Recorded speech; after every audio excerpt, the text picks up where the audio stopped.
Mandatory. Listen. Ladies and gentlemen, boys and girls, what else are there? All the human beings, all the humans, the aliens, cats, humans, aliens. Yeah, come on, Yeah. aliens are out there. This is an extraterrestrial. This is a galactic podcast. I think we should just go straight into it. All this talking up front, I'm just gonna cut it out. Doesn't matter. Let's try to not go an hour and 45 minutes. Let's just see what happens if we try not to do that. Yeah, just so you guys know, whenever we edit these podcasts, they're like 9 hours, and we're like, all right, we don't need 7 hours. This Yeah, that's why. turns out all the jokes we say aren't funny. Here we go. The album that we're talking about today is Give it to him, Dan.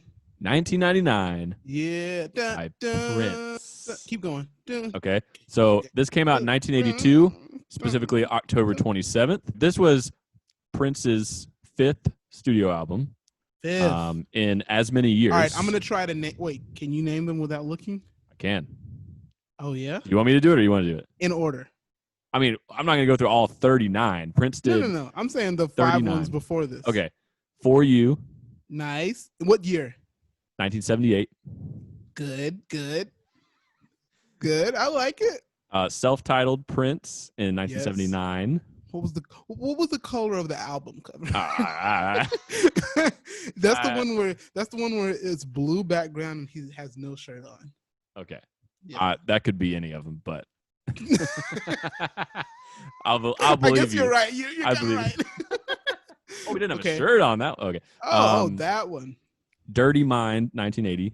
1980. Yep. And Controversy, 1981. Did you look? I mean, I didn't. I've been staring at the screen this whole time. I didn't write it down. Okay, good. Yeah, okay, cool. yeah. Yeah. Good job, man. Good job. I like Thanks. that. Yeah. We're gonna start adding that. That's gonna be fun. That's a good segment to have. I agree. So yeah, it was his 5th album. It was definitely the most successful one to that point. You know, it was. Yeah. This is kind of considered, I would say, like a breakthrough album in some ways.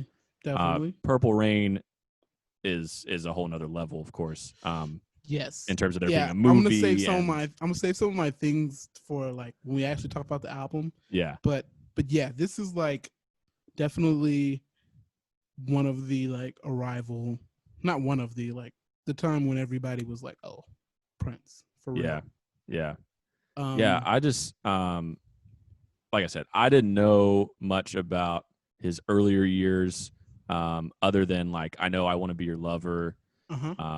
I know. Yeah, you know songs like Soft and Wet. Yeah. That was a great impersonation. Sorry.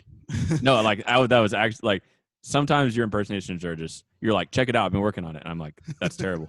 That time was actually pretty good. Okay, so what did you know about this album? Like I know you know a lot about Prince, but what did you know about this album? Well, first of all, I don't know a lot about Prince. You know, it's just like one of those things where you just like, named like his first like 8 albums. Okay, I mean that's not a lot though. I mean, that's a lot. It's not a lot for Prince. He's put like 37 albums out. I understand, but it's still 8. If you could name 8 albums of someone else, that would be like that's a lot. It's just a lot.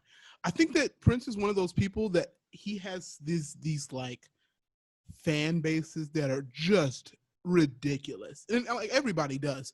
But his things are just so. His fans that are really into him, they know like all the bootleg recordings. They know like all the the Prince vault. Yeah, I just don't want them to think like, okay, oh, he's not one of us. That's what I'm saying. Like I don't know that much about him. Okay, I see what you mean, but you you know more than you knew more than me. Yeah, I know more than you. Yeah. What I did know is this: Prince was he was in the era, the 80s era. You know, that was like his like heyday. He's always been a symbol. He's always been a symbol for like freedom, for like owning your music. Like from the very beginning, I knew about owning music. It was because of him. When I used to always wonder why he wore heels when I was a kid. I also wondered why this is a true statement. Like, you know, maybe people where I grew up from weren't so comfortable, especially in the Black community, weren't so comfortable with like trans culture or like any type of like cross-dressing culture, but for some reason everybody was just cool with Prince. Like nobody had a problem with him wearing like what Yeah, he was doing. his Like, you style know, was extremely androgynous. yeah, and like in the black community, that's like not a thing. So like when he was doing it and nobody was saying anything about it, I always thought it was weird. Like, why does he get this like pass? Just turns out he was an icon. I didn't know it at the time. As far as like my knowledge of Prince and like specifically this album, I kind of like realized that I don't know a lot. Like Yeah. he's kind of just always been one of those figures that you take for granted, like knowing who they are. Yeah. And I could Exactly. I could name like 10 or 12 Prince songs that I know for sure, have played some of them like with Janine, but this was the first time, as with pretty much every other artist we've covered so far, first time I've really sat down and listened to a whole album of theirs. Yeah. The interesting thing is that I've learned so much just about music from listening to this album. And that hasn't happened to me yet. Like there's things that I've learned about music and like music career and like how is he being Prince, you know what I mean? I learned so much about songwriting just from this album. So I think it's like it helped me a lot. It's helping me a lot. And I'm like referring back to it a lot. Like even with my conversations with the people that I'm writing with right now, I'm just like always referring back to this idea. Yeah. So I'm excited to listen to more things. I'm excited to really talk to you about what you got out of it. Yeah, so like I said, I only knew a couple songs off this album. And I even waited to like kind of confirm that until I listened to all the songs. Like for sure, like haven't heard this one, for sure have heard this one. Yeah, which ones did you hear? 1999. Yeah. Little Red Corvette. Yep. What a perfect song. We'll get to that. We'll talk about it. DMSR. That was it. Those three. Oh, okay. Yeah. That's actually pretty yeah. I was surprised that I knew DMSR, but I was like, it was one of those where the chorus hits and you're like, definitely know that one. The other two, 1999 Little Red Corvette, like I already had those in my library from something before. Like I listened to them several times. I want to also mention a couple of performances that are a key component of like what I know about Prince. Okay, and like, good. Yeah. Like what I attribute to the overall like mythology of Prince, right? Yeah. So one of those would be from 2007 when he played the Super Bowl halftime show. That's the one where Devin Hester returned it for the touchdown first play. I watched that. Yeah. And Peyton Manning finally won his first Super Bowl. And so I remember that Super Bowl halftime show, seeing it later. I don't remember actually watching it. Okay. But of course, that was the one where he's playing Purple Rain. I do remember watching it. Yeah. It's like, come on, like that's too good. Wow. Yeah. Dang. And then the other one that, again, I don't remember watching it live. I watched it on YouTube probably like in high school, was when he got inducted into the Rock and Roll Hall of Fame in 2004. They were having also a tribute to George Harrison. Yep. And they were playing While My Guitar Gently Weeps. It's like Tom Petty, Jeff Lynne. I think Ringo was up there maybe. George Harrison's son. He just destroys Prince. That solo. He just and then there was that thing where at the end he just like throws his guitar up and he disappears, like no one knows where he went. And like it's just, again, just the legend and the mystery of the guy is so entertaining. I was familiar with him in a lot of different ways from different performances and shows and songs and playing some of his songs, but again, just never like really dove in. And as a musician, you're pressured to be like, Prince was the greatest ever. Mm-hmm. Even if you don't know it, you're just like, oh yeah, Prince over Michael. You know what I mean? Like you're pressured to be like, I like art more than performance. You know what I'm saying? It's such an interesting like rivalry, if you want to call it that. They were kind of fighting for the title, but it was kind of like Prince was never, in my opinion, Prince was never gonna be like what Michael was, because he just couldn't play his music everywhere. Like, like I wonder how you even play Prince music on the radio.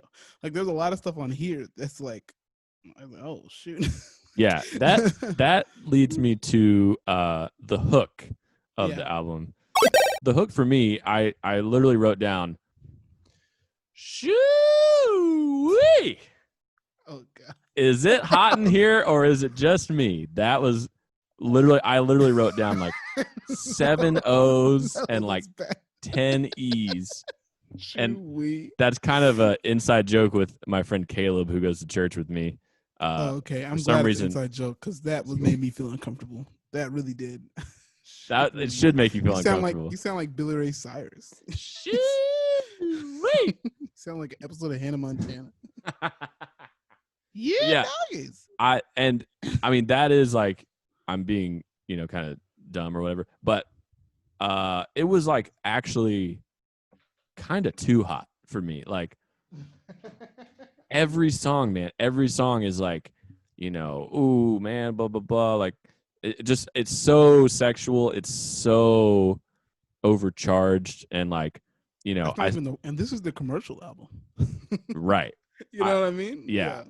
So I don't even like saying this because it's just like, I sound like such a, goody two shoes. But you do sound like a goody two shoes. it really it really was that way. Like I was like, can we get like a romantic song that's like, or just a song that's like about anything else? By like song 7 or 8, I was like, right, like, okay, well that kind of leads into like my idea of the hook, or what I really took away from this album, which was just that like this album was kind of like the crystallization of his identity.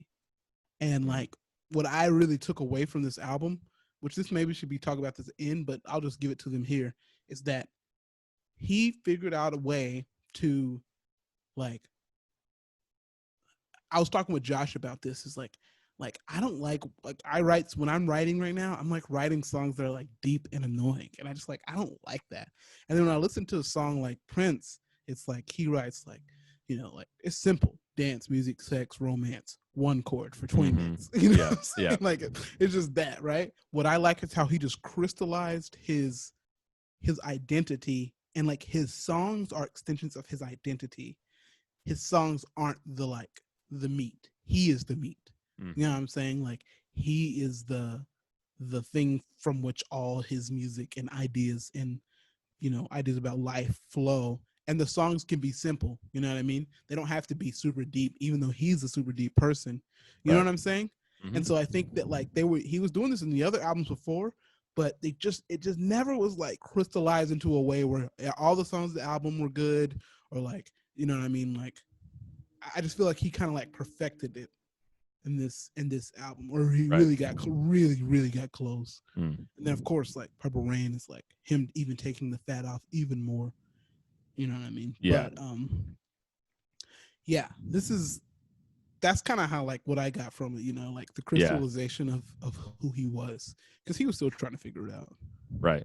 Well, I definitely like have noticed with several artists we've talked about now, just like thinking about what age they were when these albums came out, especially because we're now 25, and I mean that's kind of like common for a lot of these albums we talked about, for the people to be around that age. So for him, 1982, he would have been 24.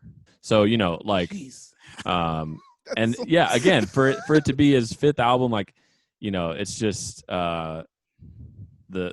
we've covered other like prolific artists, but I mean, it just kept going. That was the difference. Like there'd be some artists that were putting out every year for a while, but he kept doing that the whole time, basically. And that was him holding back. He wanted to put out more music. Right. And was like, no. it's been kind of discovered about like how much is in the vault and like how many unreleased projects there were, and it's ridiculous. Like it's I was listening to the Questlove live stream of Prince, and he said that there are 6,000. He wrote 6,000 songs. Now I don't know if that's 6,000 published songs, or is 6,000 like recording songs, including the ones that are like in the vault. But it definitely can't mean 6,000 plus the unwritten ones. You know what I mean? Like the ones that are half finished. I think it's like 6,000 finished You know what I mean? It's just it gets to a certain point where you're just like, I can't even like understand that number. Like Yeah, like I that's mean that's such just what a he would do every day. yeah. Was write Well, lists. and he wrote under different like you know, it wasn't just like I'm Yeah, Prince no, and here's all my, you know, he was writing under different names and stuff. So I mean, we've already come across he was credited as Prince, but we already came across a song on the Shaka Khan album, I Feel For You. yeah, That song, I Feel For You, he wrote that song. So yeah. um Plus, he had a whole bunch of side bands that he wrote for, like the right. time, more Yeah, stay in the More time, Stay in the like Time. Yeah. you know, Sheila E's stuff. Like, there's so many groups that he wrote other stuff for. Like, he didn't have enough groups to write for. You know, he was like, There were 25 hours in this man's day, man. That's what I think. Like, how do you? I just don't know how you have he doesn't that believe in much time. So that much time. Let's get into like kind of the, you know, history kind of context, like, you know, yeah. what his kind of upbringing was like. What do you know much about that? I mean, I kind of like I got a very basic picture of it, but I Give the didn't know. basic picture, and I'll like Okay, draw some so stuff around. so he was born in 1958. Also, his name is Prince, which Yeah, I knew that before, but you know, just like thinking about it again, I was like, man, that's just of course. Like, of course his name really was Prince. It wasn't like John Smith, Yeah, yeah. and then he's like, Prince sounds cool. Like, he literally, that was his name. And the reason why is his parents were musicians, hmm and at some point, you know, I didn't get the exact year, but at some point before he was born, they played together in the Prince Rogers Trio. And Oh, I think that was maybe named after someone named Prince Rogers, would be my guess. yeah. But they kind of specifically cited that as the reason why that name was even in their minds. And then, Crazy. you know, when he came along, that's what they named him.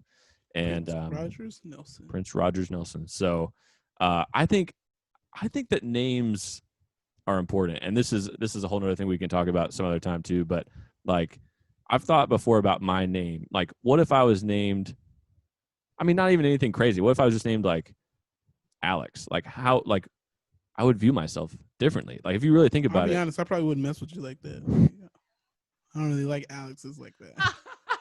But you know what I mean? Like, if your Yeah. name was Prince, like, hmm it just informs, even just at a subconscious level, like how you think of yourself. Like, I think, yeah, I think deeper than that is like how like who you are. Like people who like when I've been growing up, people always told me that I was gonna be, you know, I was gonna be a preacher because that's what my dad was, or you know what I mean. Like they always talked about me like I was successful because I could sing and I played piano. They mhm. were like, "Oh, you're gonna go somewhere." So when I was a kid, and even now, I expect myself to do the most amazing things just because people always expected that of me.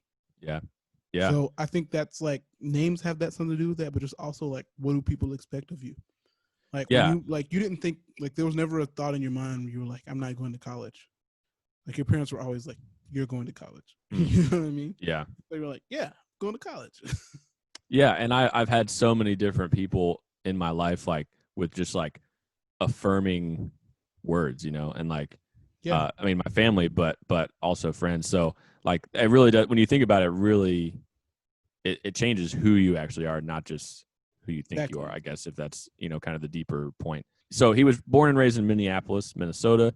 Yeah. Um and I love the fact that his whole thing is purple, and like, again, as a football fan, like the Vikings are purple. Like, it just makes sense, you know. It's Yeah, like it definitely does. he is Minneapolis's like native son, like through and through. Yeah. He's I the mean, he icon of lived there Minneapolis. for I mean, most of his life, I think. I mean, at one point he moved to California. Yeah, and then he moved back, built Paisley Park. Like Yeah. Yeah. And even by this, like, even by 24, 25, like, he recorded most of this album, 1999, at his studio in Minnesota. And it was just outside of Minneapolis, but it was in Minnesota. yeah. So anyway, they, like I said, his parents were musicians. They divorced when he was 10. hmm And from that point on, he had a little bit of a tumultuous upbringing in terms of where he was. Like, he would be staying with his dad, and then he'd be staying with his mom and stepdad, but he like didn't get along at all with his half brother, I think it was, that his mom mm had with his stepfather. And then at one point his dad when he was staying with him, kicked him out, and he was staying with friends. And this is all from like 10 to 17. So those like kind of formative years, he was just kind of, I mean, going all over the place. And again, still mostly in Minnesota. Like he wasn't having to go from Minnesota to Tennessee or something like that. But it was just that he never really had like a kind of, here's my one home all the time.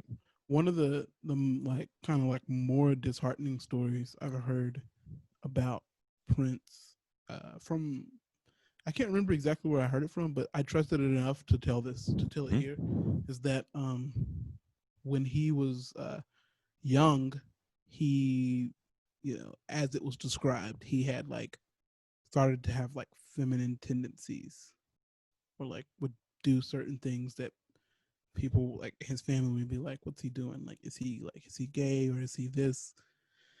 And so his mom basically talked to the church about it and was like, yo, can we like figure something out, like pray for him and do this? So, you know, the whole prayer thing happened. Where, you know, the story is that like, I think it was like the pastor or somebody was just like, all right, here's what we're gonna do. And he's like 10, you know what I mean? They're like, we're gonna put like just a bunch of pornography magazines in his room. And he was like a kid, and that's what they did. They just put like a bunch of magazines and like movies in his room, and he starts like getting like into it. And they were like, hopefully this will change him to be like, oh, he knows what he likes. Wow. You know what I'm saying? That's crazy. And so like that kind of like informed like a lot of his music and who he became and what he started getting into. You know what I mean? Yeah. Yeah, it's pretty sad story. Yeah, that's a wild story. Another thing I knew is that like when you're talking about his childhood, is that he played a lot of instruments. Like he was like always the guy. I remember, I don't even know where I heard this story from, but like in earlier bands before he was doing his own thing, people would teach him stuff, and then like he would just like get on the drums and start playing, and people would be like, oh, you can do that. And then he'd get on the guitar and start playing, and you're like, oh wait, you can do that. Yeah. And then he'd play keys, and it was like, so he could do, like, he was like gifted in like multiple instruments. Yeah. I don't even know if I should say gifted, or he just worked at it. You know, he like worked at being good at a lot of different things. Yeah. And I don't know, like, I didn't read too much about his like specifically his musical development as a kid. Yeah. I actually heard more about like, you know, all the different sports teams he was on and all these other things. But by the time he was 18 in 1976, he was recording like a demo tape for this producer in the area named Chris Moon. And, you know, very much with the intent of like, you know, pretty much like, I'm done with high school. Let's do it. Like I'm trying to get signed to a label and start my career now, like as soon as possible. And that didn't take right away. Like it didn't get like specific label interest yet. But then once this local, some would say businessman, some would say like specifically record executive, it was kind of hard to tell, but this man named Owen Husney, Chris Moon brought like the demo tape to him, and Owen signed Prince to like a management deal where he would manage him and like try to help him again get to the ultimate goal of signing with a label and a record deal. Right. And I was really curious as to like, you know, I mean, if he heard the tape and he just loved it and he was like, all right, I'm going to help you out. But he helped him out like so much. And especially when you consider the contract that he did end up signing with Warner Brothers in 1977, the next year. Yeah. He somehow, like with the help of this guy, Owen, he managed to negotiate publishing, like keeping his own publishing rights and like creative control over his first 3 albums. It's like, this guy, like he's just coming in like he's 19, like it's just I mean it's great. It's just like I wish I knew more about what the behind the scenes was of that, you know. I know a part of it was that Warner Brothers was trying to find like their version of Stevie Wonder. Like Stevie Wonder was that makes sense. Super hot. Like, you know what I mean? He was like, you know, as we talked about, like running the 70s. and so they wanted their R&B version of that. That's why when you listen to the first record, it's like more of an R&B type like record. It doesn't. It's like it doesn't sound like Dirty Mind or Controversy. That's what they were like kind of wanting, and they saw that in him because it was like, oh, he plays all the instruments, like Stevie plays all the instruments. You know, he's young, he's like provocative. You know what I mean? Like they were wanting that. So I mean, I don't know anything, the details about the deal, but I mean, he's like a first round draft pick. Yeah. It's like it's kind of a no brainer, you know. I'm glad you brought that up because I didn't make that connection in terms of the thinking about what year it was, and Stevie would have just been coming off of Songs in the Key of Life and that whole thing. So and I can't, I don't know, not for sure, but the band that he had before had some type of like acclaim or buzz. Like they weren't like huge or anything. They weren't even like regional, but I think that it was enough to like, so it was enough of a proof of concept. It wasn't just like he just came off the street and was like, hey, you know. Right. You know what I'm saying? I didn't see like a band name, but I did like kind of read a little bit about he was like playing with friends, and he, like you said, he played guitar on this, drums on this, and, you know, like he was just, I think just locally he was becoming known as one of these young guys who could just kind of, he could do whatever musically you needed him to do. But then once he started like working on his own music and like focusing on that, that's when it kind of hit like an extra stratosphere of talent, you know. Just a little quick context. Leading up to 1999, like we said, Dirty Mind, I mean, like we said, For You and Prince, which were like more R&B albums. Dirty Mind and Controversy, they talk, you know, Dirty Mind is like when you like start to introduce like electronic drums, because like Prince was still like 19, like the self-titled album was still kind of like real instruments. They were kind of using synthesizers then, but I feel like the Minneapolis sound really was starting to like become its own thing in Dirty Mind and Controversy. And then by the time you get to 1999, it's like a real thing. Also, he kind of figured out a way to, you know, he opened up for the Rolling Stones, but he kind of figured out a way to kind of meld those two worlds together, you know, and those two sounds, like the rock sound. Like the rock sound wasn't a thing on the first two records. And so being able to like getting that sound out of Dirty Mind and Controversy, but then mix it with the R&B sound, because he definitely still had like, when he did the first two records, black people, like the black audience, or whatever you want to call it, they were on board with him, but they kind of felt a bit abandoned for the like Dirty Mind and Controversy. So, you know, they didn't like, he wasn't trying to lose them. And so I think that that's what 1999 is like.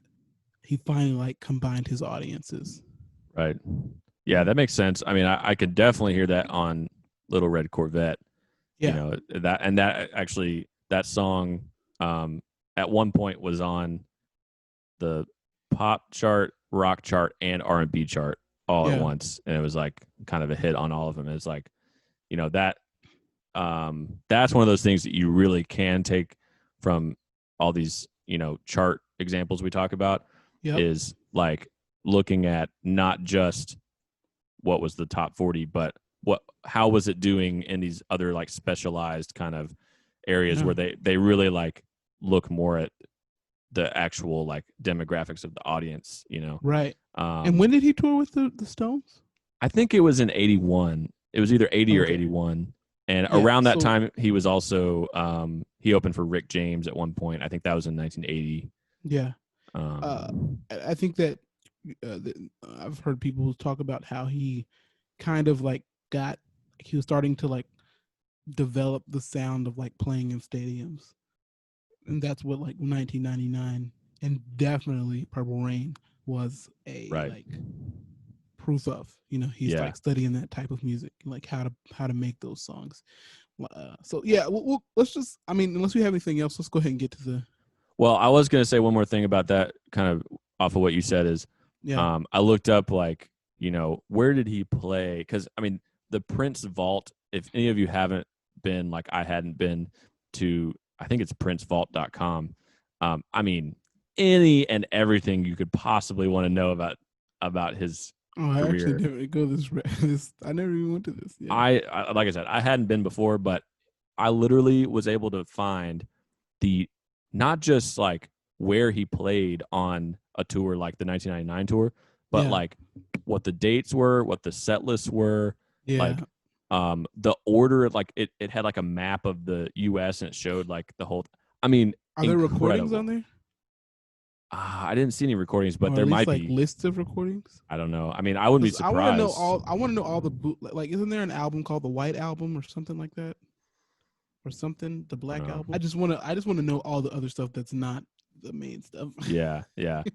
Yeah, well, I just as far as what you were saying, like, you know, where he was playing, like in Nashville, he played the Municipal Auditorium, you know, Oh. so it was kind of like, you know, it was like over 10,000 people. Yeah. Jeez. But it wasn't yet like Purple Rain is what really exploded. But but- 10,000 is a lot. But still, that's again, like you have to think like Yeah. the age he was and like it's just fascinating like how good he was and like how again prolific he Yeah. was in terms of just like cranking stuff out. And we've talked about that like, oh well, the industry was different, like he put out stuff faster, but this was on another level. This was like because he was doing by 1981 he had started Morris Day in the Time, and he was like I didn't even know he started that. I knew he was like somehow involved. That was a part of his deal. Like he was like, if I'm gonna sign with Warner Brothers, I want to have a bunch of other bands that are signed under me. Basically. Yeah, man. I mean, and he actually on the 1999 tour, like they were one of two openers for him, and the other opener was also someone that he like Vanity Six, I think. Like that was also Vanity someone Six, he was involved with. Yeah, let's get to the mandatory listening. Okay, Dan, I want to do something different than how we usually do it. We usually talk about track lists at the end, but I kind of want to just jump into track lists right now. Like, let's just go Perfect. down like from top to bottom, and let's just like you stop me whenever something jumps out to you. Like, oh, I want to talk about this. Let's start off. First song, 1999. Da da da da. Okay, then we have Little Red Corvette. Little Red Corvette. Then we have Delirious. You have Delirious. Let's pretend we're married. Let's pretend we're married. I'm actually surprised I'm getting all these. DMSR. Dance, music, sex, romance. My favorite song on this album, by the way. Whoa. Then you have Automatic. Not my favorite song. AUT-O-matic. And then you have something. I'm sorry. It took me a minute on that one because I was like AUT. Oh, AUT-O-matic. Okay. I was like RESPEC. No. AUT. That's how I felt about when in 1999, where they're like, 2000 0. Yeah, 2000 Wait, isn't that It's like, isn't that 20,000? 200,000? Way in the future. Then Something's in the Water. I forget how that one goes. And also the full title is Something in the Water parentheses does not compute. Oh yeah, Something in the does not compute. Okay, that's what that one is. Does not compute. Okay, then you have free speak your mind. Hey yeah. Okay, then you have Lady Cab Driver. Lady Cab. Oh shoot, you froze. Really? Okay, there you go. I think I was just still. Oh, okay. Cab Driver, right? Yeah. And then 10, which is All the Critics Love You in New York. And then International Lover. Dang, I made it to the end and I don't know the last one. I just think it's funny that like basically your rendition of all those titles was like it has to be like like everything's like what's the guy from the Bee Gees? What's that song? Stand alive, stand alive. It's like that's all of it. Yeah, International Lover. It's like the one in 6. Yeah. I don't know it, but I even just listened to it a little bit now. I don't remember it enough. So before we get into, I like that we did that. I like we did track listing at the beginning. Yeah. But before we get into more of like kind of the opinion of talk about how it's broken down. It was a double album and it was released, as a double vinyl. LP. Yep. So like first 3 songs side 1, and you got 4 and 5 on side 2, which were long enough to be a whole side. Right, exactly. And then 6, 7, 8 side 3, and 9, 10, 11 on side 4. And there were all these different, especially now, but even then there were different versions for like, you know, oh, let's put out a CD, but we got to eliminate 1 song, or let's put out a cassette, so let's eliminate 4 songs. You know, there are all these different versions of it, but the actual, as we try to do on this podcast, like the actual like original album without anything extra or anything taken away was these 11 songs. It was. So yeah, I mean, it was like, I wish that I could have been there. I wish that I could have been there for this, because like just to be in this house, like in Minnesota, like it was his home from 81 to 85, this Kiowa Trail house or home in Chanhassen, Minnesota. This was like his studio, but I mean, he lived there. It was like he had the studio on one side of the first floor. On the other side of the first floor is his bedroom. And then above the studio room on the second floor, he had this big grand piano, but he had it wired like so that he could like record from up there if he wanted to. Oh, okay. And like, so the whole place was just like made so that he could at any given point of the day or night just start recording stuff, you know. Which and he did. And that's just fascinating. He did it from January to August of 82. And there was a little bit done at Sunset Sound in Hollywood, which is a very famous studio. From what I could tell, most of it was at the Kiowa Trail home, but there was a little bit, like at least 1 or 2 songs partially recorded at Sunset Sound. Completely produced by him. I would say co-engineered by him, along with this woman named Peggy McCreary, who worked with him on Purple Rain as well. Right. I read a really interesting. I actually read an interview. How'd it feel? Oh, it felt great, and it was an interview of her. It was very recent, like last year. Okay. And a lot of great little tidbits, but basically she was just explaining what it was like to work with him, and for them to really be the only 2 people. There would be plenty of times that she would be there at 3 a.m, and it's just the 2 of them, and they're just cranking stuff out and like working on things. And she taught him some things about just the recording process, like EQ, like how to use EQ better, you know, all that stuff. But there were also things that she said that he definitely knew beforehand about, more of the music side of like what he wanted out of the songs. So anyway, I found that really interesting. That's pretty interesting that he had a woman like engineering the album. Like so far, we haven't had any woman engineers. And honestly, I don't even know like women engineers. I just saw something on Instagram the other day that was like talking about of the top songs on Spotify. They took like the top like 50 songs on Spotify or whatever, and like of all of the producers and songwriters who worked on those, like it's still so male dominated. So you think about then 1982. That's what I'm saying. Yeah.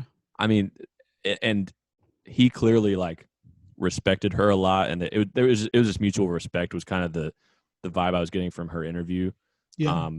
And she had a lot of interesting things to say about his personality and kind of how it changed, just like anyone's would if they got more and more famous. But like overall, the working experience that she was describing was just extreme efficiency and but also like spontaneity, like let's do this, you know, like just out of the blue. It's just really fascinating. Prince even admits that he just writes really fast and does work fast, which I like. And honestly, you can hear it in the music too. I was listening to an interview of Bobby Z, and he was saying that like a lot of his songs are like 20 minutes. Right. You know what I mean? And when you listen to the live versions of the songs, it's like they're 20, they're like 30 minutes, 20 minutes. And Yeah. I was listening to a recording last night of Baby I'm a Star. It was like a 25 minutes song. It was like a live recording, but he was saying like all his songs were like that, and he would just kind of like trim them down. He said that he was like a master editor Wow. of songs, master at like getting the idea of what it is and bringing it down to something that would work for an album. That's like when you learn about like sculptors, like Yeah. the way that they don't like piece together stuff out of nothing. They take a block of marble and they trim away everything that's not going to be the sculpture. Yeah. Like that's crazy. Like that's basically what he was doing. Like the statue is already there.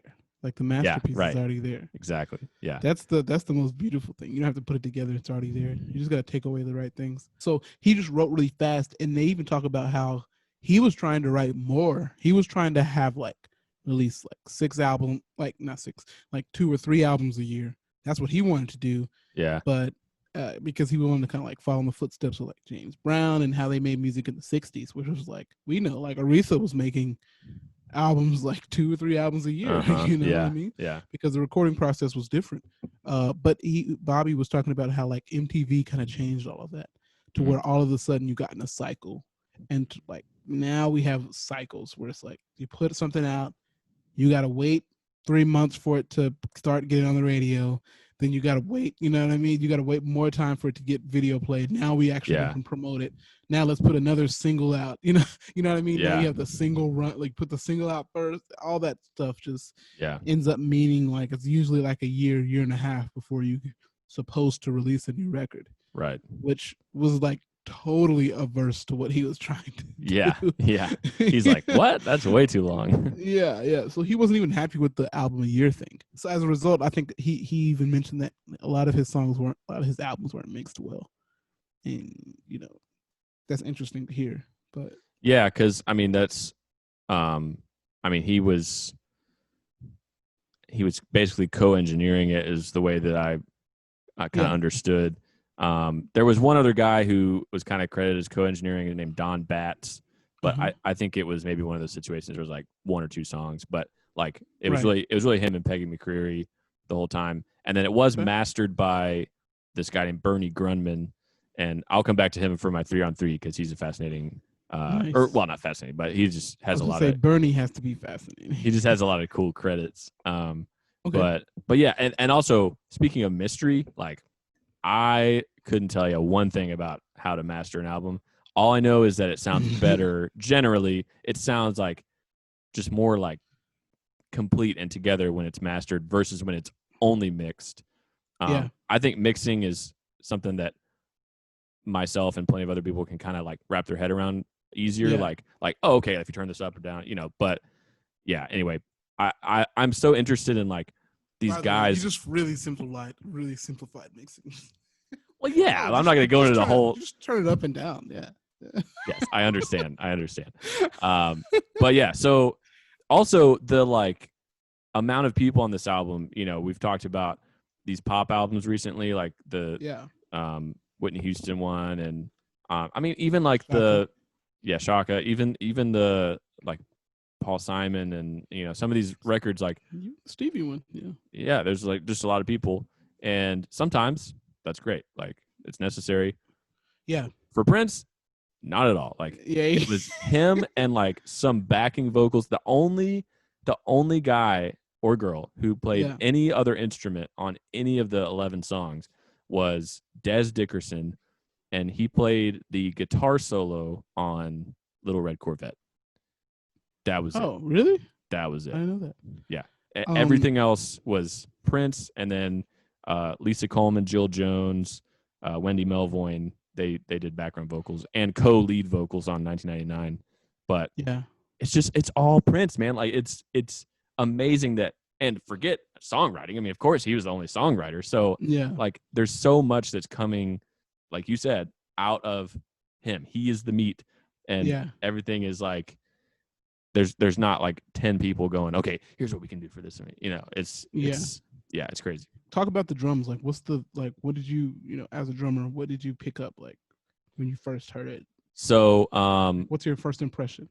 that kind of links into one of my 3-on-3s, but I will go ahead and talk about it because it's like relevant and it's important. So Cool. Prince is one of the first artists to use like prominently use drum machine. Yeah, And he's like a master at it. yeah, Like we're not even joking. Like he's really good at it. And part of the reason, I mean, he could do great things on anything, but the timing worked out really well. In 1980, Linn Electronics, which was essentially Roger Linn, they put out the LM1 drum machine, which was the first drum machine that used actual samples of acoustic drums. Right. It was one of the first, not necessarily the first, but one of the first to be programmable, so you can keep what you have. You know, you can make your own patterns. Yeah. Yeah, and so that's where the thing with Prince comes in, is like he had the skill to do that, and then once he had that tool, then it was off to the races. Like nobody could beat him on it. The thing that made it unique is that he was putting his drum machine through his guitar pedals. Like it wasn't just like the drum sound straight out, you know. Right. He was putting them through his pedals, pitching the snare drums like way up, way down. You know, like changing tom sound, like making by the way, I'm just taking this from Questlove. I heard from a video, but that's a good source. He's a drummer. Yeah, he's like making the hi-hats like tambourines. You know what I mean? Pitching them down or up. You know what I mean? Like all these things he's manipulating. Yeah. And so like you just play the drum machine and try to do the same patterns he's doing. It's like definitely doesn't sound the same, because he was like really meticulous about these drum sounds. Yeah. And patterns. And yeah, I mean the whole album is pretty much. Is there maybe on Free? Maybe on Free there's real drums. Yeah, I think that maybe there were. I couldn't say this with 100% certainty, but I think there were some songs that would be like kind of mixed in drums and drum. You know, like it wasn't only. But again, drum machine was super prominent on this album, and it can't be overstated, in my opinion, as a drummer, how important it was that they were actual samples of drum. Like that was like the biggest difference between the LM1 and anything else that had come before it. And it was because the technology had gotten to the point where, okay, we can get so much on a little computer chip now that can be in the machine. Like the technology wasn't there in the 70s or the 60s, like for that to happen. Yeah. And it was actually Steve Porcaro, not Jeff Porcaro, who was the drummer, but his brother Steve Porcaro, who was the keyboardist in Toto, but also just a session musician. Yeah. He was the one who suggested to Roger Linn that idea. Can we like actually record a real drummer playing samples and put it on this computer chip and do it this way? Right. And that makes sense in a way when you think about like, I mean, I was a little bit surprised to hear it wasn't a drummer who had that idea, unless it was just credited to Steve and it was really Jeff's idea and they had talked about it. Who knows? But like all those guys, like the Toto guys, like they played on Thriller, and like that was at the same time they're using. I mean, like it's as with almost any like music scene. In this case, this would be like kind of the LA scene. Like, there's always a smaller circle of people than you would think. Like, everybody kind of knows. And everybody knows. And it's so cool that, again, it's like, it's cool on its own. Like, wow, great idea. But when it's used in the way that Prince uses it, and it's so musical and it's so integral to the sound of each song, it's like, man, it just stands out. That's the thing you notice. Like when you listen through it's not just a loop. It is, but it's not. Like there are new sounds happening like every bar. There was a music critic who was quoted as saying the album was like a computer breathing. Well, that's great. It's great, right? Like, it's technical, but it's still human. You know, like that's how I know I'm not like a writer like that. Like that's such a 2 words. It's such a great line. Yeah, it's really great. I think I said this earlier, but this is kind of like I keep using this word crystallization. Let me use something else. This is kind of like an amalgamation, kind of like the refining of the Minneapolis sound. Yeah. You know, even more so than when you get to Purple Rain, because Purple Rain is more like stadium rockish kind of songs. But like here is like the Minneapolis. This is like Minneapolis sound that Yeah. he has been like cultivating. Oh yeah, I'm putting them all together. Cultivating from like all the side projects, his projects, where you have like drum machine instead of horns, you have like synth stabs. You know what I'm saying? Yeah. Instead of like really deep low bass, you have like a thinner bass. You know what I mean? And it's not fingered, it's slapped. All these like really deep snare drum sounds. This is all the super clean guitar. These are Yeah. all like parts of what the Minneapolis sound was, and it's like this is the album that it was like, okay, this is its own thing, you know. That's a great point to bring up that because I couldn't have explained it that way. Like I've always heard like, oh yeah, the Minneapolis sound like Prince, but that's kind of describing what that really means. And also in part because again, Prince was doing it all himself, like music wise. But the way that like the backbeat comes in on Little Red Corvette, like you already hear the kick pattern where it's like boom, boom, boom, boom, boom, boom. You hear that first, but then the way that the backbeat comes in and the way that he's singing with that is so important. Like because it could slap, as they say, it could just be the grooviest groove of all time. But if he came in like not quite as like sharp on his vocals, like as rhythmic, like it just wouldn't hit the same way. But the way that we're at in the song, it's the first verse, like it's just when it's just a kick pattern and then the I mean, there's no point in me trying to do it, but it's like, yeah, there's a point where he's singing and he's like going into that part, and it's all so tight, and it's like any other, well, not any other singer, but a lot of other singers wouldn't get that they're a part of the groove in that section, exactly, and that's what makes it so groovy, and it's like, I'm serious when I say I think it's a perfect song. It's one of the most perfect really songs I've ever heard. Yeah, I mean, and I love that and Dreams. I love that it's like almost a sad song. Like it almost sounds like melancholy, like there's almost this kind of like, deep sadness to it for some reason. It's a lot of things all at once. Yeah. And the reason why it is my favorite song on the album. Yeah. Oh yeah. As you said, the DMSR was. Now that I think about it, I don't know how I forgot about this song.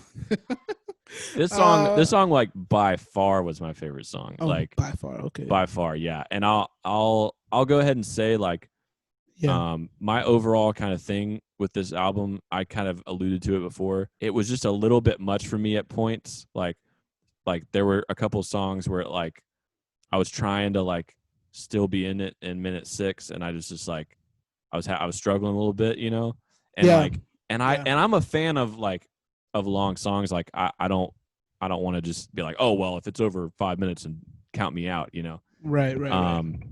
But yeah, it unfortunately, I think I still have a little bit of a ways to go with like connecting with this album, like really connecting to it.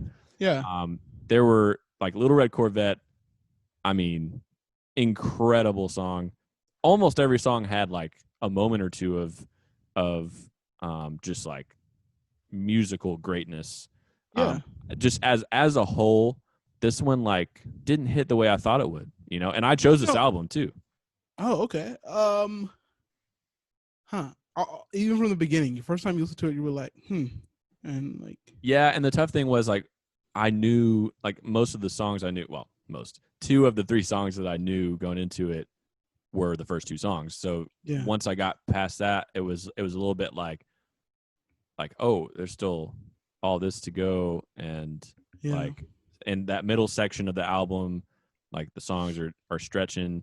And then once I got to like Free and Lady Cab Driver, I was like back on board. So it didn't just like, it didn't really help hate it or anything. Yeah, for sure. You know what helped me? Because I know, like, when I first listened to this album, like a couple of years ago, like 3 or 4 years ago, I had the same thing where I was like, wow, Little Red Corvette, wow, 1999, And then like after that, I was like, all right, we're done here. Yeah. You know. But I think what really helped me, what gave me context, was that like he is coming from the vein of Sly Stone. It's coming from the vein of James Brown, which is like, we're just gonna be on one chord. Yeah. We're just gonna like, this is just about groove. Yeah, dance. This is about dancing. This is about groove. Dance music, sex, romance is a pretty great, like, you know, that's boiling it down, right? Like that's what it is. Yeah. The whole album is. Just the whole it's like those songs to me, I got them more when you're just like you're just dancing to them. Like I would be just in my apartment just like dancing. And like, I'm sure that just it's like it's harder to get to when you're just listening to it. So the one chord jams really grew on me, where I was just like, okay, I get it. Like this is about the groove. This is not about melody. This is not about like, this is just about like James Brown on stage sweating for 40 minutes, like giving his whole life to life to this moment. Yeah. And that's kind of that's what these were. When I think about it that way, when I frame it that way in my mind, and I'm just like, wow, like they're just on, like if you gotta watch some live stuff of him, like full shows, like in the 80s. It's just him and a bunch of hit like the Revolution or whoever, and they're just on stage and they're just playing like dance music, sex, romance, and they're just running around like, you know what I mean, going from side to side, one chord, you know, and then you know you'll do like the James Brown, they're like on a 2, good God, yeah, and it's just like just this one chord, and they're just doing that the whole time. It's literally just a party, and that's the thing. But that's the thing is like I totally understand what you're saying, but like I'd love to see him live. Unfortunately, I can't. Unfortunately, I didn't before he died. But like, you know, I would say that with James Brown too. It's like I'm not necessarily usually in the mood to like listen to a whole James Brown album. You know, it's I'm not trying to convince you to like it more. I'm saying like here's like a frame that helped me like understand it more, to where I was like, oh, okay. So maybe it would help to go back and listen to like the first 4 and then get to this. You know, like hear the journey that got him to this place. The other factor of this whole, like my opinion of it too, is that as we talked about before we started recording, like I didn't spend as much time with this as I spent with most of the other albums that we've done. Okay. So you know that plays into it too. And 1999 is not about sex, I don't think. Interesting thing about that song is a couple of things. One, it was the first single. One, it was written in 1982. Yeah, one, it was not from 1999. Secondly, it was the first single released, and it was like it had some success on the pop charts, but not like crazy. But then once Little Red Corvette was released, like in 1983, that one became a huge hit, and then they re-released 1999, the single, and then it became a bigger hit. So it was like it was interesting how that kind of worked. And also 1999, the song was not originally going to be on the album. And, oh, really? And it's like, but that was the lead single. That was the name of the album, right? But it was like basically the his manager team was like, we are kind of looking for a song that's like kind of a thematic kind of overview of like the album. They wanted like a song that was like kind of, I guess, tied it all together or whatever. They heard the other songs and they were like, cool, you know, what about, you know, like a song that's like kind of a thematic overview. Yeah. And that's the song he came up with. And then it ended up being the album title, and then it ended up being the lead single. And now it's one of his most recognized songs. But for sure. I found that really curious too, is like, maybe you're right. Maybe it isn't as sexual, but that was like either his view or his manager's view of a thematic, like kind of coming together thing. But it's on the beginning of the album. It's all just very strange, like the way it came together. Yeah. But it comes back to the thing of like, he probably just wrote that song in like a day and was just like, okay, you want this? Here it is. I know I have a story about this song, but I want to say it for my 3-on-3. Oh, okay. It was in. It's great. Okay, we'll wait. But yeah. So, like I said, to kind of finish up the overall like mandatory listening part of the whole album. Yeah. There's definitely a few songs that are going on the playlist, no doubt. Okay. Yeah, let's give me the playlist songs. Playlist songs: 1999, Nice. Little Red Corvette, Yep. DMSR, Okay. Free, Yeah. and Lady Cab Driver. I have all the same ones you have. 99, Corvette, DMSR, which is my favorite. Like, Oh, it still the is? chorus, yeah, it's my favorite. Okay. Chorus on that is just crazy. Yeah. All night shot. It's so great, man. I think I would add Something in the Water. For some reason I just like the way he sings. Na, na, na, na, na. You know what I mean? I don't know what it is. I just like that. Yeah. Definitely Free. Free's great. Lady Cab Driver. I like All the Critics too. I'm sorry. The groove on Lady Cab Driver. Yeah, just so great. It's like that's one of those songs you have to snap your head. Lady Cab Driver. Yeah, that's so good. International Lover. I have to listen to that one more actually because I just don't. That one was close for me. Like vocally, just like insane. But yeah, I'm gonna put it on there. Yeah, it would kind of tie a nice bow of like having the first and last one on there. But I can't think that way every time. It's kind of just like, all right, what would honestly I want to listen to on a playlist? Like shuffling through all the ones we've done. Like, yeah. If a song comes up, like, would I want to skip it? Okay, then it shouldn't be on the playlist. That's a good thing. I haven't been thinking about it that way. Yeah, that's I haven't been either until actually like thinking about it with this album, and I almost put a couple other ones on there. And I was like, I would probably, it's just like I'd skip it because it's in that context it would be too long. But that's interesting because that's talking about it in a different way than listening front to back to that same album. Yeah, like that. It's another thing. But I would say overall, love Prince. I'm nowhere near like. I'm nowhere near a like consensus opinion on him even like after listening to this album because there's so much other stuff out there. There's 36 and, like, more official albums and there's so many unofficial ones. Yeah, and there's like I said probably 10 to 12 songs of his that I already know are like great songs and I love them already. And and it's not even about saying do you like an artist or not. That's not even what it's about. It's, just about understanding him more.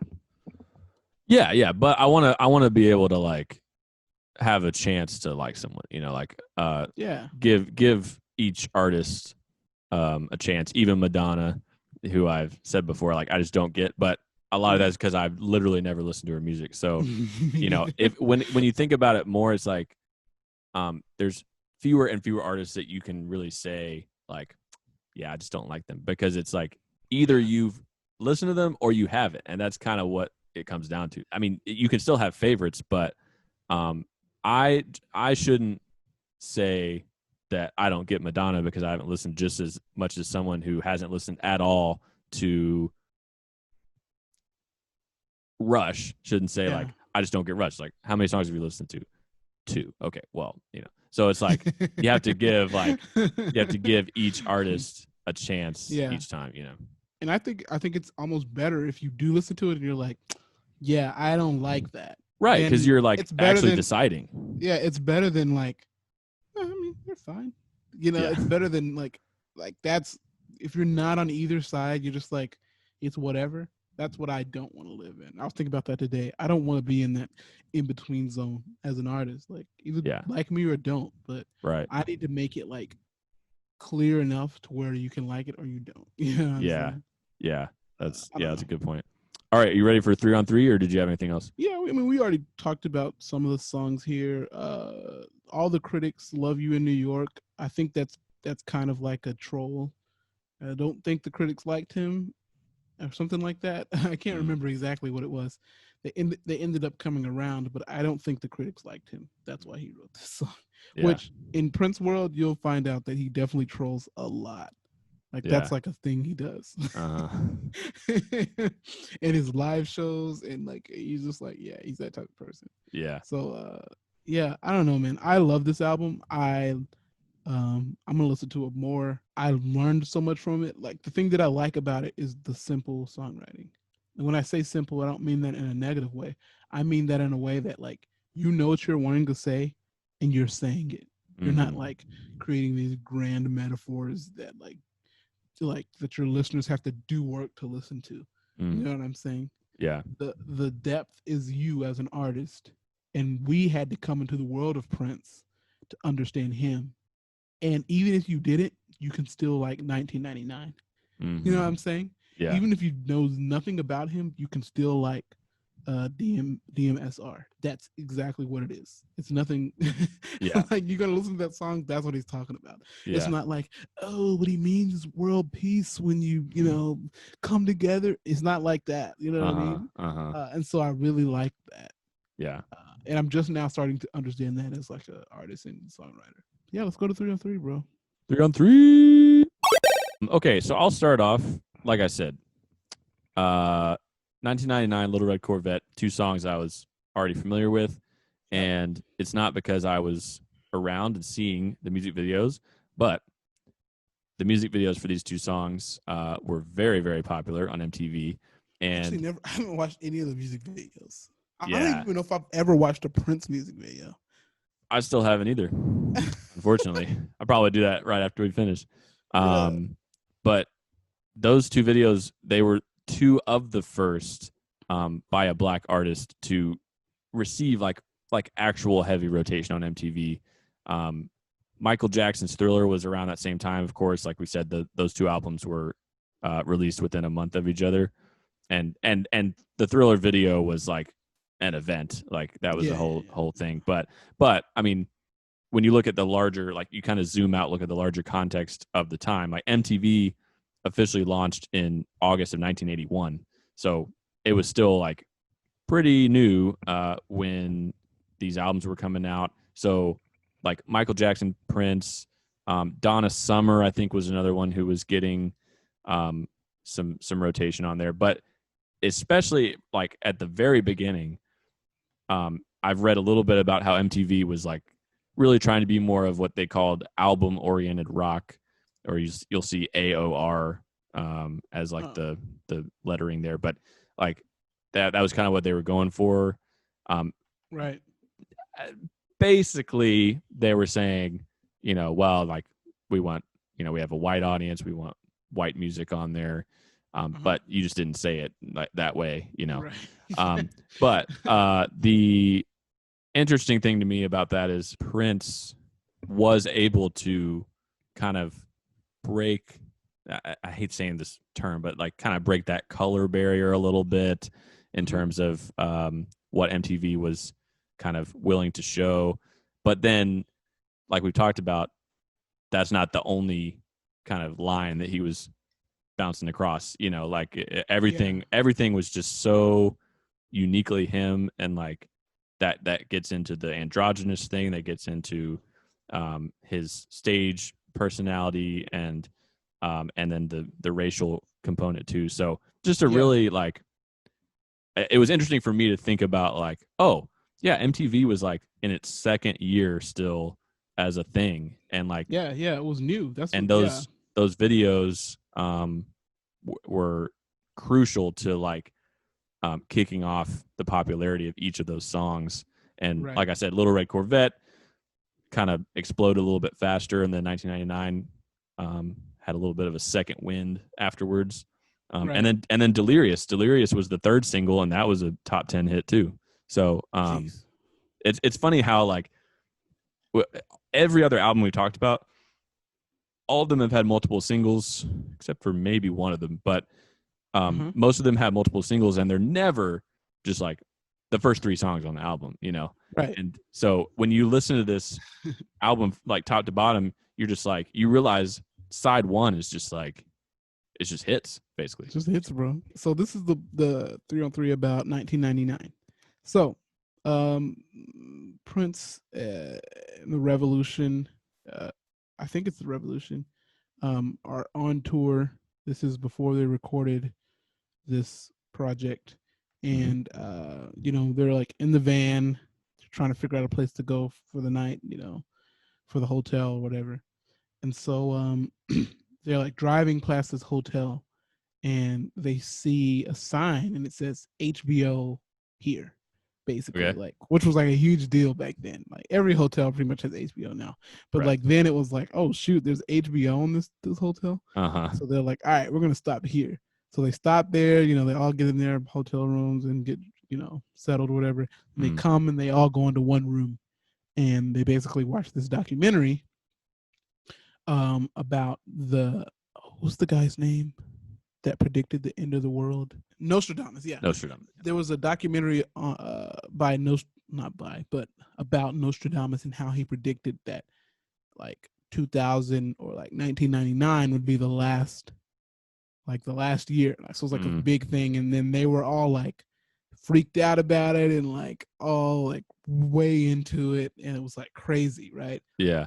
And so like they all going to bed like, geez, that was heavy. Like, oh man, that was crazy.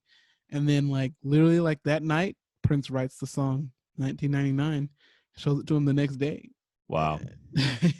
Yeah. So basically just about like the song is just basically about like, hey, we don't really know when this is gonna be over. So let's like enjoy life right now. And really that's just like the story of Prince. So my last one is the guy who mastered the album. Good old Bernie Grundman. Yeah. Bernie Grundman, as I would assume a lot of people who master albums have, that he has a extensive discography of everything he's mastered. Right. But among the many that he has, these are three just like, I mean, plus 1999, so four. These are four like just absolute crazy huge albums that he had a hand in, right? So 1999, Asia by Steely Dan, Thriller, Michael Jackson, and Speaker Box / The Love Below by Outkast. Oh shoot! Because he already has credits from 2020, I think. Like he's still mastering stuff. But like, goodness. And there was other ones I didn't include. Like there's a Tupac album. There was I think Dr. Dre's debut album. Really? Just all these different, and like and again, I don't know a whole lot about mastering, but like it says something to me when it's like, oh, like Steely Dan, but then like Michael Jackson, but then Outkast, but then Dr. Dre. It's like all these different types of artists. He wasn't just like, oh, I'm really good at mastering rock records, you know? Yeah. I love shouting out guys like Bernie Grundman, who like you would, I mean, I've read about at least a little bit or listened to every one of those albums I mentioned, except for Dr. Dre. But I've listened to or read something about all those albums. Never realized that there was a guy who was like a common thread, you know? Right. It's just so interesting. So this leads us to our last segment, which is choosing the next album. And the next album, it is your turn, my friend. It's my turn, man. And I've been thinking about some different choices here. Yeah. One of the things that I was pulling from, I was trying to do something that I was gonna be excited about. So I was like, I know you had a really big Sly Stone phase in college, and so I was thinking like Sly Stone is like one of his, like, if not his biggest influence, Prince's biggest influence. So definitely a classic. Well, I don't know if it's a classic album, but definitely like considered their best album is There's a Riot Going On, which I've never like intentionally listened to. Like I've listened to it in passing. I never like really listened to it. I don't think that I got there during that phase that I was going through with them. Yeah. Like, cause I mean, there was a solid like couple months I was really into. I started the beginning. Yeah. So this one has Family Affair. There's a Riot Going On, of course. I think Stands on there or something. Yeah, I actually don't recognize most of these, but yeah, that I would say this qualifies as a classic. I just don't know. I don't, I think it should. It seems like and all that really matters is that we think so. Yeah, you're right. And that we decide to do it. Thinks? So I like it. Here's what Questlove thinks. There you go. Nice inserting that the beef back into the pod. Yeah. What's up, Questlove? I'm sorry, I don't want anything. I'm just joking. So we're going back. This is important though because we're going back to 1971. We've been in the 80s for a second. the last couple episodes. 3 episodes. Yep. And so yeah, I'm excited to go back to the 70s and get into Sly, man, because actually this is probably going to be the best one for me in terms of like I am aware of most of what came before this album for this artist, but not this album, you know. So like I feel like I'm gonna have a better, and it's still been a while since I had that phase, but like I feel like I have a pretty good starting point. You know, this will be good for me because I've listened to Fresh. I've listened to the albums, but I haven't like listened to them. Mm-hmm. You know, I definitely haven't done any research on them. So you know, I want to understand the context. I want to understand why they were important. I want to understand, you know, why Prince was so inspired by them. I want to understand why Miles Davis was so inspired by them. You know what I mean? Yeah. So I think it's going to be fun. I can't wait. That's very exciting. So yeah, that'll be episode 9. There's a Riot Going On, Sly and the Family Stone. I think that's it, man. Is anything else you need to say? Nah, man. I love you, bro. I love you too, man. It's been great because it's been 2 weeks since we last recorded. Yes. We hadn't done that before this whole time. All right, so we appreciate you tuning in, guys and gals. This has been Mandatory Listening. I'm Daniel. That's Aaron. Yep. Peace.